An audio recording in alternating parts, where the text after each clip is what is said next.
আমাদের এক আকাবির কাসেম নানুতুবি রহমতুল্লাহ আলাই, উনি একদিন বয়ান করতেছিলেন। বয়ান করতে দেয় উনি বলতেছিলেন, কবরটা যদি নেককারের লগে হয় তাও তো জান্নাতে যাওয়া যায়। কবরটা যদি নেককারের সাথে হয় তাও তো জান্নাতের একটু খুশবু পাওয়া যায়। তো হযরত যখন এই বয়ান করতেছেন তখন হযরতের পাশে দাঁড়ায় দাঁড়ায় বাতাস দিতেছিল হযরতের খাদেম, নাম তার আল্লাদিন। আল্লাদিনে কয়, আমল নাই কিছু নাই, ভালো মানুষের লগে শুইলেই কবরে জান্নাত পাইব। তো হযরত তাকে আয়াত হাদিস দিয়ে না বুঝে তাকে বললেন, আল্লাদিন, একটা দৃষ্টান্ত শোনো।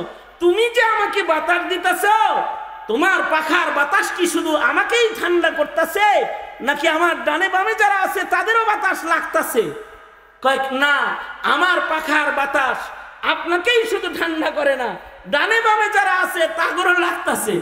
কয়, তোমার পাখার বাতাসই যদি আমাকে কেন্দ্র করে যেটা দেয়া হয় সেটা যদি আমার ডানে বামের কাউকে ঠান্ডা করে দেয়, তাহলে আল্লাহর দেয়া জান্নাতের সেই শীতল বাতাস কোন মুমিনের কবরে প্রবাহিত হলে তার ডানে বামের কবরে কিছু বাতাস কেন লাগবে না?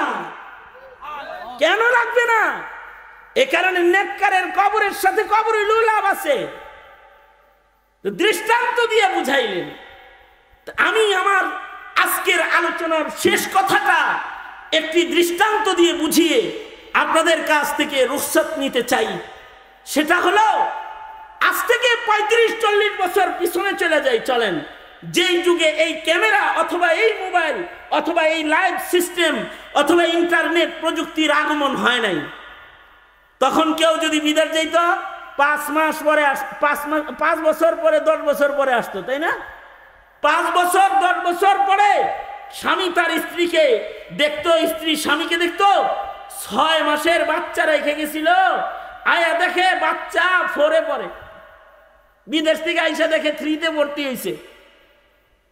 এ কারণে আগের সেই প্রবাসীরা কি করত? প্রবাসীরা যখন বাড়িতে চিঠি পাঠাইতো, তখন চিঠির ভেতরে নিজের প্রেজেন্ট একটা ছবি তুইলা ওইটাও চিঠির ভেতরে দিয়ে পাঠায় দিত। কি জন্য পাঠাইতো? ছোট বাচ্চাটা যেন কমাস কম ছবি দেখে বুঝতে পারে এইটা আমার আব্বা। বাবারে দেখলে যেন চিনে, এটা তো ছবির দেখা, সেই আব্বাই রে এয়ারপোর্টে নামছে রে, কমাস কম চেনে, এটা চেনে। এখন তো এই অনলাইন পৃথিবী, এখন ভিডিও কলের মাধ্যমে পিতাকে দেখায় দেয়। তখন তো আর দেখানোর সিস্টেম ছিল না, তখন দেখার জন্য একটা ছবি তুইলা পাঠায় দেওয়া লাগতো। মা তার সন্তানকে ছবি দেখায় বলতো, বাবারে, পেটের দায়ে হালাল কামাইয়ের জন্য তোর বাবা বিদেশে অবস্থান করে, মাঝে মাঝে তোর বাবার চিঠি আমায় কাঁদায়।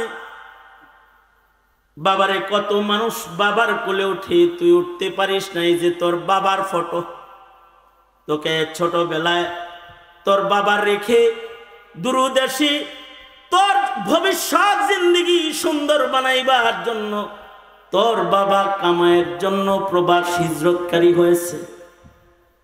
এই যে ছবি পাঠাইছে তোকে দেখানোর জন্য, এ বাবা, এইটা কিন্তু তোর বাবার ছবি, তোর বাবার নাকটা কিন্তু এমন সুন্দর, তোর বাবা কিন্তু দেখতে এমন।